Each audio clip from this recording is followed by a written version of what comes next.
here this morning know the importance of policy and how it impacts people, families, and neighborhoods.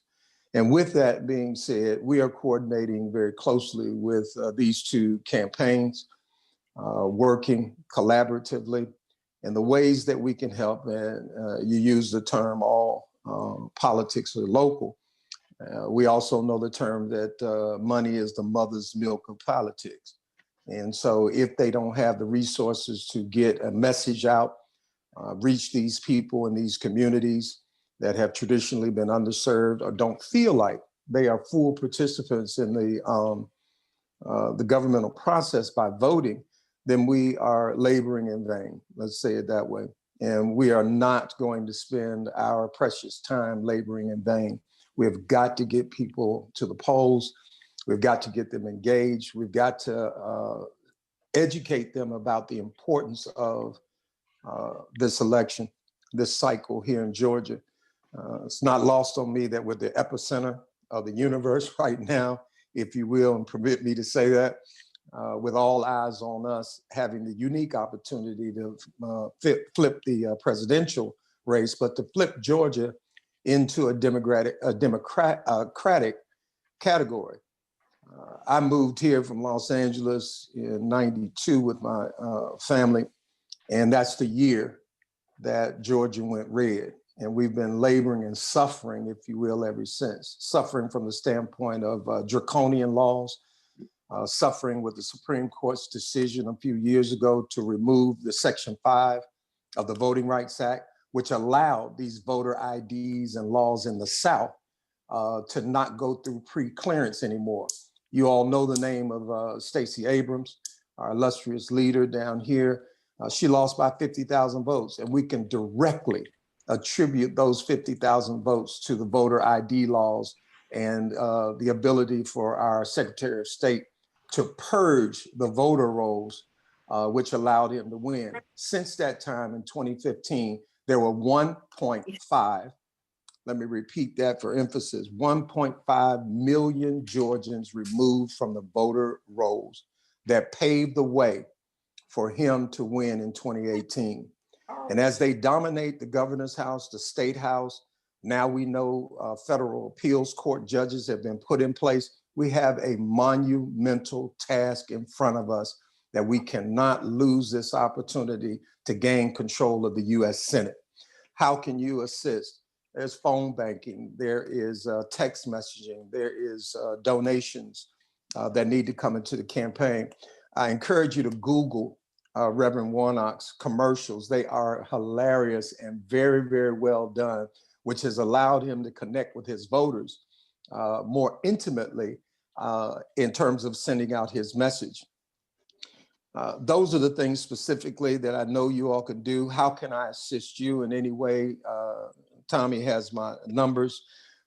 I've been in this game since for 40 years now. I worked in Marion's Summer Youth Employment Program. Started there. Harry's father, my father, the late Reverend Dr. Algie F. Russo, got us involved at a very early age in civics, in government, the power of possibilities of having policies that positively affect our communities. And from that, I've worked for the city of Los Angeles. I worked for Fulton County, which is the largest county seat, the seat of Atlanta, and live in the southern portion of Metro Atlanta in the area called Fayetteville. I'm the first African-American to serve on the County Board of Commission. I didn't do that by just my sheer will. We had to sue this county in violation of the 1965 Voting Rights Act. And as a result of that, the voters elected me to serve in this capacity for just over the last 5 years. With that, I'll conclude, but I'm available to answer any questions you may have, try to create some connections and synergy. I pray that all of you all are well in the midst, and your families in the midst of this virus. I pray for your continuous health, and I certainly pray for you all's assistance in helping us do this thing we're terming as Flip Georgia. We're flipping the Senate seats. We didn't flip the state house, but we are on the threshold of flipping Georgia to blue. and I happen to serve as a Democratic candidate servant in the current capacity I'm in. With that, Brother Harry, I turn it back over to you. And again, I'll chime in anywhere where it's appropriate. Thank you so much for extending this invitation to me. Thank you. Now I'm going to pull in one of those who was disenfranchised in a different way because of the draconian drug laws that affected us and other things. And this brother, I just want him to share a little bit about Gangster Party and what they're doing real briefly. And then we're going to I'm going to turn that back to, then I'll have, I think after that we have Kathleen or either Calvin, but I'll make sure I get on point with that. And so OT, go ahead, brother. Okay. All right. Good afternoon to everyone. It's my pleasure and privilege to be here with you guys and ladies to push the agenda forward with what's going on right now in this election cycle. This is honestly something very new to me. And Harry, you don't know this. No one really knows except my wife. This is my first time ever voting, ever. So, but I'm throwing myself into this process because I understand the importance of participating in our government because it affects us in so many ways. Like we've all seen what's taking place this year and many years prior to this. Now everything is just at a boiling point. I'm a person who's about action, who's about smart solutions, structure versus chaos. And this is what the function of government is. We all can have various opinions on this, that, and the other, but at some point we have to come together as civil individuals and citizens to solve our problems, our issues. And I recognize that's a big issue with people from, you would say, the streets. They may not necessarily agree on certain things, but there's a loss of structure there. So my aim with Gangster Party is to be a part of this political process and also educate those who don't know exactly how government works, why they should be voting, why should they participate, because many of us have been jaded about the whole process, the whole system. It doesn't matter who's this or who's that. But however, it does matter. It matters in a big way. But I think the message comes better from someone that is relatable. So that's why I'm creating this organization, to speak to those who may have more or less tuned out from society in a way. But there's an awakening that's been taking place, over this year. Like I said, a lot more people are being more in tune to what's going on with our government. And so, again, Gangster Party is a platform in which I'm building with a few other people to promote full participation in the political process to all. This is including, of course, returning citizens like myself and Harry. We were individuals, even while we were incarcerated, we were active in our community there. He came in and, educated guys on politics, on public speaking. I was there facilitating classes on various different subjects because I knew that, hey, I want to do something positive when I get out of here. And I think everybody else should have the same thing. And that's just the kind of guy that I am. I feel like I find something good, I want to share with my community. And so this is why I'm glad to be participating in what you guys got going on. So you can just see me as a citizen, see me as a student, see me as a comrade, and let's get this mission accomplished. So I'm all ears. Back to you, Harry. Thank you. Lieutenant Governor, you will appreciate this. Calvin Hawkins is so smart on the political front. He said the Lieutenant Governor had to go before him. He's following the political protocol of Maryland, So when he leans on you for an endorsement later in life, you'll know why, right? I'm gonna turn it over to Christine because she'll do a much better job, and you have a personal friendship and relationship with her. But I did want to make you laugh. I never thought in my life that I would have been incarcerated, and I never thought that Jesse Jackson Jr., Michael Brown, and Harry Thomas would be public speaking and teaching that and working with people like OT. and I met some of the brightest and most compassionate minds that I've ever met in my life. And I think you all just heard OT, and OT was very eloquent, very responsive. And here's a brother that for the first time finally in his life voted, and he started something powerful. And so we're going to support him. But Christine, please introduce your dear friend for us. You got to unmute, babe. Unmute, Christine. So, hello, thank you, Harry. Thank you, Monica, for reminding me. I love what you say. No, I can't tell you, some of the best work I've ever felt so proud of was my work in replicating Delancey Street around the country, Delancey Street programs around the country. And I'd love to talk to you more about that. But my role right now is to introduce a dear friend who really doesn't need an introduction, but you know, she's fought for social justice issues when she was lieutenant governor of the great state of Maryland. Her father, the late Robert Kennedy, as we all know, fought for civil rights, and the more and more I hear about him, and the more I read about him, I now know what Kathleen. I know more about Kathleen as a person and what she's been fighting for all her life. She was a Biden delegate from this great state of Maryland, but she has now moved to DC. So we are now being able to claim her. So I'm thrilled about that. Dear friend, and Kathleen, thank you for doing this and for being on this really important call. Thank you. Well, I am thrilled to be a part of this call, and I'm thrilled to listen to OT. It is so critical that everybody gets to vote. I have to tell you that when my father was the Attorney General, he said the most important thing that the civil rights movement could be about is voting. Everybody can have power with the vote, and he wanted to make sure that people would register and that they would vote. And you were so right that when the Supreme Court took that away and was allowed people to be disenfranchised, it was really a terrible day for America, and really a terrible day for so many people who weren't allowed to vote.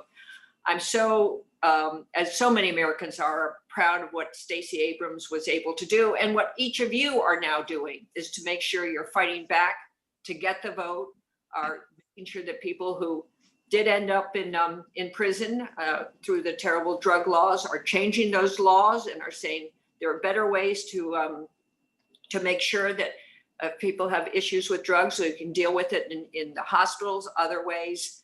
And that what we need to do is to make sure that everybody votes.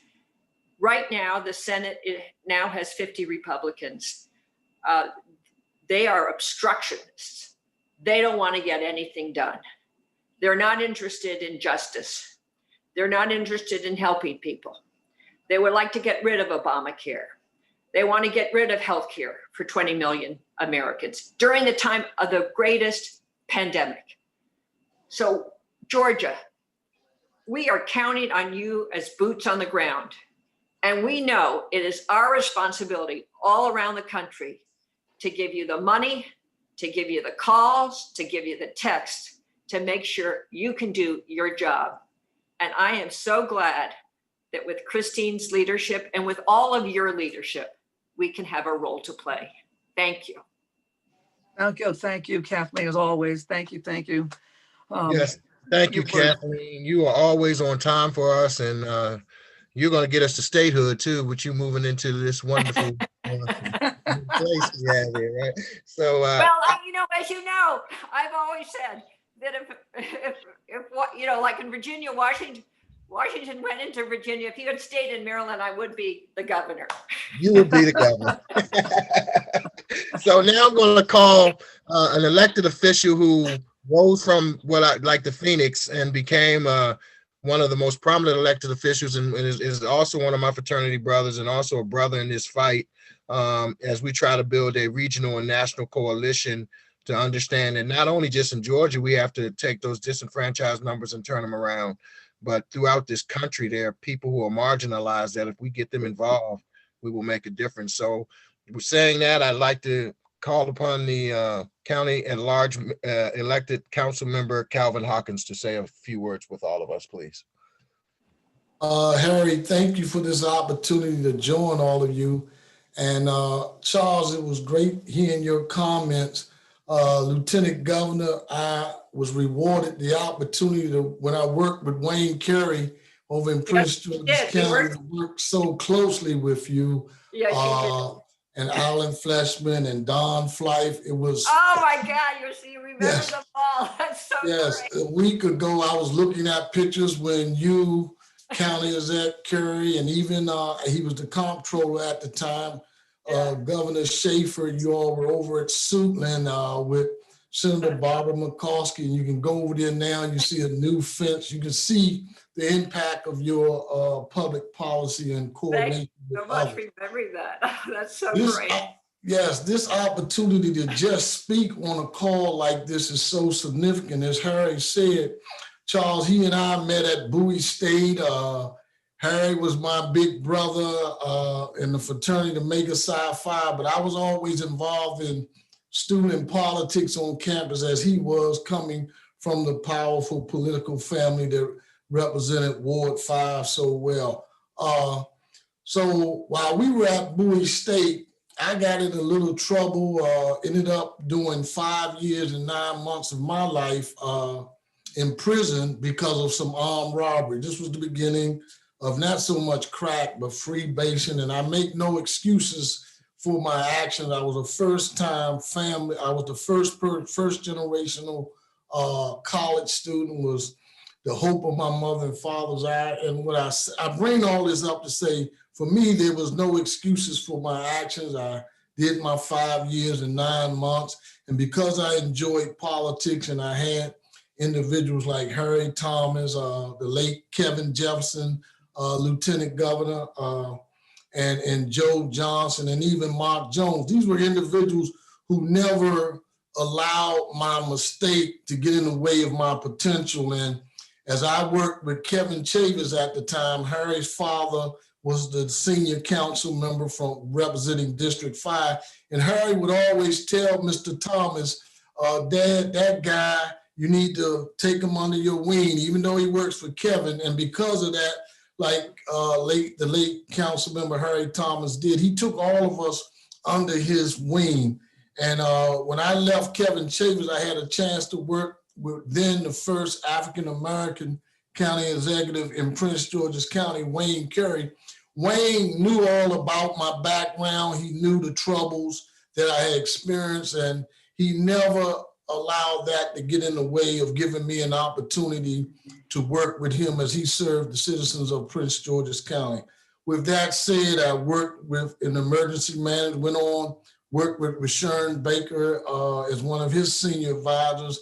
And the opportunity to go from being a staffer, administrator, advisor for elected officials, the compelling call to take my past and my legacy of public service into the public's eye from an elected standpoint. And I became a candidate in Prince George's County. In 2018, they had 2 at-large council seats for the first time. I ran against 2 incumbent council members, 1 sitting state delegate, and 2 former state delegates. And again, I ran on my record of public service while putting my past as a returning citizen out there, didn't run from it, placed it out there. But what you said, Charles, touched a lot of doors, touched a lot of people, used that time of 23 years of working in Prince George's County.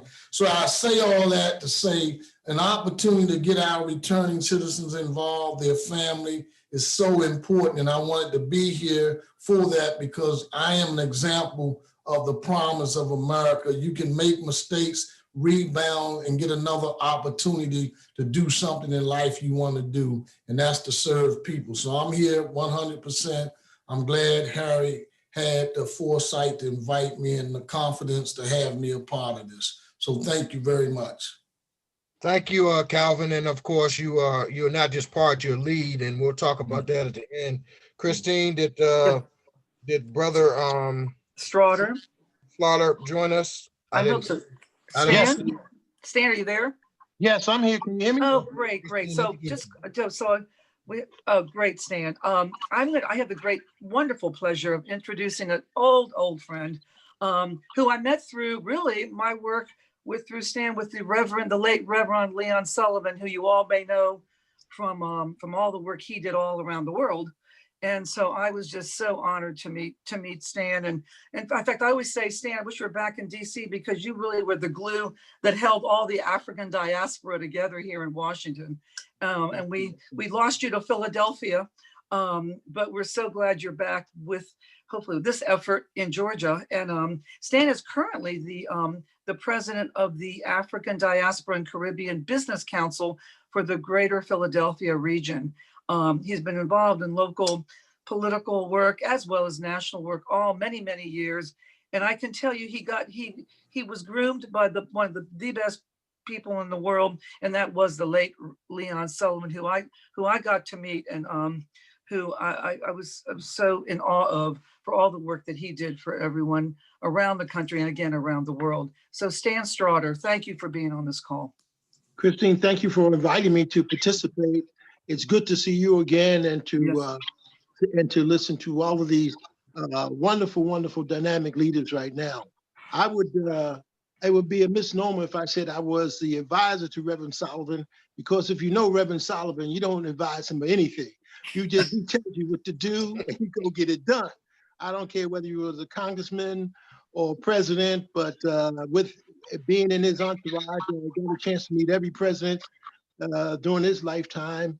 And he was great enough to organize, one of the few individual citizens to organize 20 African leaders across Africa in his African-American summits. And so the rest of it has been history. And that was part of my tutelage. I also had a chance to grow up with a young guy by the name of William H. Gray III. And some of you know the history of Bill Gray. Congressman William H. Gray III became one of the few one of the early Black leaders of the House, and became chair of the Budget Committee. So I came up with a time where we believed and we saw that all things were possible. And so this is this effort to work with the Georgia delegation and all the people on the phone to get this to flip Georgia, as Harry said, this is possible, and we just have to work hard enough to make it happen. I'm happy to point out that nationally, I'm on the board of directors of the African Diaspora Good Governance Political Action Committee. We're in 38 states across the United States with African and Caribbean immigrants. We work very hard for the Biden-Harris campaign, and we have a delegation leadership in Georgia. And I want to make sure that our Georgia colleagues get connected to them, so we can continue to working with this community. Constantly overlooked, but the African and Caribbean immigrants are a very important and vital part of our life in our United States, our commercial and educational activities. And we have continued to struggle to make sure they have a voice, both at the civic level, public policy level, and of course in politics. And I think our DC people are celebrating because we have a young Nigerian that's just been appointed the representative in the District of Columbia. Also across the United States during this election, we have a number of African and Caribbean immigrants that's been elected to state, House, and Senate offices. So in our own efforts to claim a voice, we are moving and using the political process. And we want to thank all of you for working with us, the African Caribbean immigrant community. So I'm here. I will make sure that our Georgia delegation of the African Diaspora Political Action Committee connect with Harry and the Fulton County people, and we're here. We're sending our money down. We're organizing our people to get down. So we learned a long time ago that freedom ain't free. We have to fight for it, and there's a price. So we want to thank all of you for permitting me to be on this call. And Harry, it's good to hear from you. I knew your father rather well, and it's great to hear you be involved in this process. And thank all of you. Take care. Well, I must say thank you from the bottom of my heart, and my dad thanks you through me because you have just been tremendous. I was really just shocked that then when Christine was like, you were going to be here. And I know my brother Charles in Atlanta and OT are going to be very helpful, and Joe Johnson's going to frame how we tie all this in at the end. But thank you very much. Christine, you also have to introduce Mark next. Mark Jones, yes. Religious. Yeah. Yes, and thank you. And thank you again. And Stan, thank you. for being on this call. I have a great pleasure again to introduce our other speaker, who actually is a good friend of Charles Gaither, who's was part of our slate, was one of our team members on our slate. But Mark, you're getting me instead of Charles.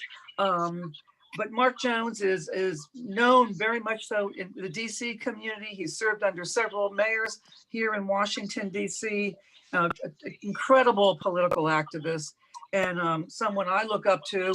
And Mark, so thank you so much for being on this call. So Mark, I turn it over to you. Thank you, Christine, and all the distinguished members on the panel. We are reminded, our president-elect speaks of his grandfather and his grandmother speaking about faith and telling him to keep the faith and to spread the faith. And we must keep in mind a couple of things. One, we have a man of faith who is running in Georgia, Pastor Warnke, who is pastoring historic Ebenezer Church in Georgia. That church was not only pastored by Martin Luther King, but his brother, his father, and his maternal grandfather. But I worked very closely with my dad, who pastored Springfield Baptist Church in Washington, who worked with Martin Luther King through Representative Fontroy. And there is one verse that they would speak of often, and we forget this about faith. And it's, and I paraphrase, it's in James, the 2nd chapter, 14th verse. It speaks of faith, and it says that faith without work is dead. Now, what does that mean to me? It means sometimes if you see your brother on the side of the road and he needs help, it's not enough to say, brother, keep the faith, but we have to do something to help that brother along the way, whether it's giving him or her a job and paying them to do that job so they can go on with dignity. We just can't say, keep the faith. We must work to make sure that our efforts deliver what is necessary. We must stop the disenfranchisement of hundreds of thousands of our productive citizens within this country. We've got to tell our returning citizens that they don't need to be ashamed. They've paid their debt to society, and we've got to lift them up, help them keep the faith, but we've got to work to make sure that they can register to vote and to go to the polls and vote. So again, my brothers and sisters on the call, I encourage you to not only keep the faith, but to work. That's what we must do to get our agenda across, to make this America strong as it's intended. And that's through faith and work. And lastly, I want to say, Christine, I appreciate you mentioning Leon Sullivan, who did such great work throughout this country to divide, not only to bring in line the economic divide through the Sullivan principles. I remember my dad working with him throughout this country to appoint many people of color to many corporate boards. That's right. That's right. And where we had been left out before. So in closing, I want to say, again, remember James 2:14, faith without work is dead. So brothers and sisters, let's get to work, register our people in Georgia, and encourage them to vote. Thank you, Mark. Thank you, Mark. And thank you for your service as a former school board member and what you've done to that. You never talk about that, but you've serviced our young people in a very strong way. Right. And now I'm going to introduce Joe Johnson, who is my mentor, my kind of big brother. This is an omega heavy call, but Joe has done some things, and he's been behind the scene with Reverend Jackson and doing some things with Rainbow Push. He was that guy that got it off the ground. And his professional life, Joe, I want you all to know, has worked in the industry of prison and reforming prisons. in making sure that prisons are not prisons, but they're pipelines to success for people who happen to have a bump in the road to come back. And he's doing some wonderful things. And so, Joe, take it from here. Thank you. Harry, can you hear me? Everybody hear me? Yes, sir. Yes, sir. Let me give thanks to Reverend Jones and all the other folks that are on the call. It's my pleasure to be here. I am very, very much involved in this effort, not only because of my good friend, Mr. Thomas, bringing me in, but because it's such an important part of our history going forward and our future, history back and our future going forward. When we ran Rainbow Push, we had the moniker of nobody knows my name, and so we don't really count. To me, that's Warnke all over again. I mean, he's the Jesse of his era. I believe he will carry the other candidate as well, and I believe that basically you're going to have a good turnout of Democrats, and we need the independents. But returning citizens will be sort of the Trojan horse inside of this whole piece. Just as an example, if there's 200,000 or so returning citizens that are not registered to vote, the task of doing that is kind of what Harry and this group is putting together. We need to have the folks on the ground and the people that are close to the returning citizens community in Atlanta and in Georgia particularly, activating, finding the folks that are there that are inclined to vote. So if you got 200,000, if you can register 50,000 and get them to the polls, 60,000 and get them to the polls, that's a way that we have to go. So we're going to have to do the hard work of finding and IDing the folks that are close to the organizers on the ground. And we've got to figure out a way to make sure that they're funded, because in a very, very simple mathematical equation, I think 50 to 100,000 votes can turn the election towards us. But the hard work is to ID those folks, get them mobilized and get them to the polls. This whole deal around Trump not conceding is to keep the pot stirring with those Republicans that have not decided that this man is crazy, to try and keep us from getting those 2 Senate seats in our care.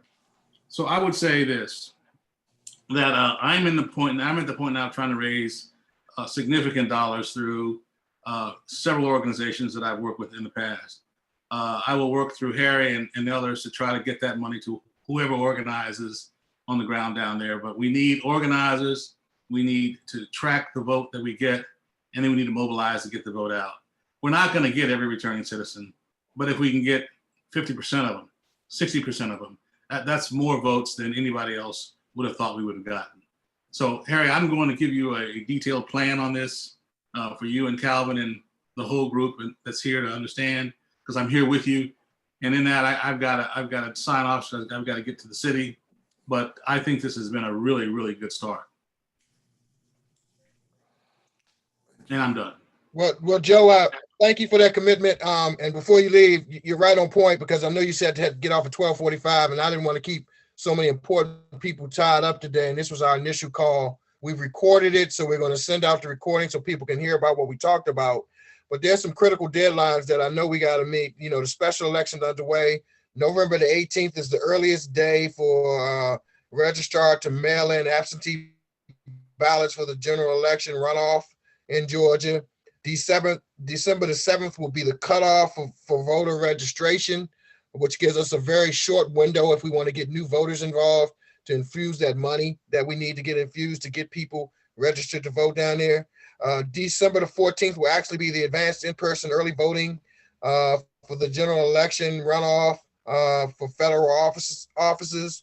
And January 5th, 2021 will be the runoff election day. And so we put together that fact sheet because it's important that we are time sensitive, and we've got to really kick this off. We will launch and update our We Wont New DC slate to reflect what we're doing in Georgia and have the necessary voter registration things in OT has information on his site, gangsterparty.org, that people can go to. But we also can go straight to the registrars and offer registration information. It's very easy to register people now. And so we need to make sure that happens. And then more important is tracking these folks. And that's OT and Charles. What we're going to have to really do is track them and make sure we track that they voted, because that 50,000 vote number that Joe talked about is a realistic number that can change and sway this election in a big way. And what we don't want to happen is people to be relaxed and think that because Biden is in, that, it doesn't matter. This is the one thing, without the presidential election being back on it, some people tend to only vote in those kind of elections. And so that's why this social justice issue is very important for us, because it gives a burning pot, like for people like OT who had never voted before, to continue voting. Saying that, I'll open the mics up for anybody who has final comments. And I guess I'll start to go by Charles. Did you want to add anything, that since you've heard so much from so many people? And then OT, Charles. No, I'll conclude just by thanking you all once again, especially you for pulling this elaborate group together. I'm ready, as Brother Jones said, to do the work. Am doing the work. Know I can elevate my game. I think I have the physical and mental stamina to do that, and to reach this segment of the population that has been underserved, and use it as an opportunity to continue to educate them. OT, reach out to me, brother. I know some pockets. I know you know some pockets, and we'll labor in the vineyard together, brother. Yeah. OT? Unmute your mic, bro. Unmute your mic. You're still muted. Got you. Okay, go ahead. It's kind of like I don't do the Zoom very often, so gotta get a little acclimated. I wanted to say, I appreciate being a part of this. When I initially set out with Gangster Party, it was just me and my thoughts. Reached out to Harry Thomas, and boom, now I'm here. It's amazing how you send things out to the universe and it come right back to you. So just like myself sitting around, in my thoughts, I know there are others, many others that have similar thoughts, but may not know exactly how to plug in. And so this is what the purpose of Gangster Party is. And this is the purpose of this meeting, I'm sure, is to plug people in with a similar mindset, and let's move forward on the same accord. So I'm looking forward to working with everyone. I get with Harry to get everybody's contact information, and I'll be reaching out to you today and tomorrow and here on out, and to see what we need to do to accomplish this mission. Well, we're going to have weekly Wednesday Zooms. I don't know if all of you are joining, but we're going to build a coalition so we can use this as a vehicle to update and keep people moving. They won't be as long, but we want to do weekly updates. And I missed that opportunity that Monica, I want you to say something, because the constituent groups that you represent are very important in this.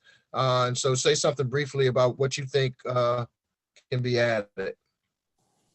Well, I represent the LGBTQ community, basically. That's who I work with here in DC. I'm the first trans person elected to office here in DC as an ANC commissioner. And I'm on the DC Democratic State Committee along with Harry, and Christine and I are also ANC commissioners. So, and so we're ready to do whatever it takes. I'm not gonna be able to make it down to Georgia in the next month, so I'm not gonna be one of the boots on the ground, but tell me what exactly you need that I can do remote. Obviously, I know phone banking and text banking and postcarding and money, but let me know what kind of targeted stuff that can be done remotely. I'm there for it.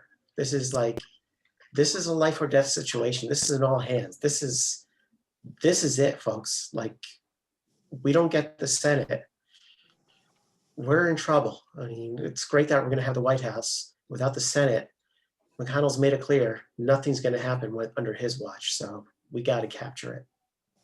Thank you. Calvin, got anything you need to add? Good. Okay, you good? Christine, do you want to close out real quick and say anything before we get off? And I want to thank all of you for being here. So go ahead, Chris. You're muted, Christine. Unmute. She's having work in her home, so she's I'm trying to having keep work that. done in my home, that- so you're hearing drilling. But thank you all for being on this call. We just want to build it out. We got a lot of hard work, but we're going to do it. And Harry, thank you, and Monica, my Slate team members, and all of you on the call, and Kathleen and Stan and Calvin, and everybody that participated. What a kickoff! And you're gonna be hearing from us. So, and the more we can bring into this family of ours, the stronger we'll be, and we'll be successful on January 5th. So, thank you. And I thank you all.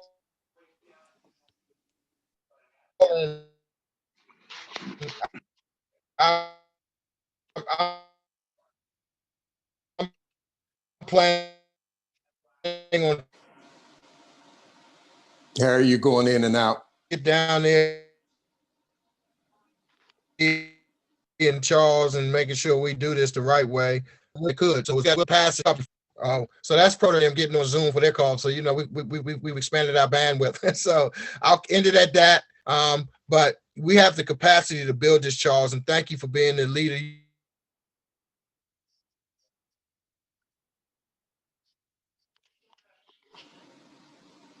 You're going in and out, Harry. Yeah, I went in. So let's end the call here because the reception's going and we've been granted with this. And tell people I'll send out the recording. So thank you all. Okay, thanks. We'll see y'all. All right, see you. All right.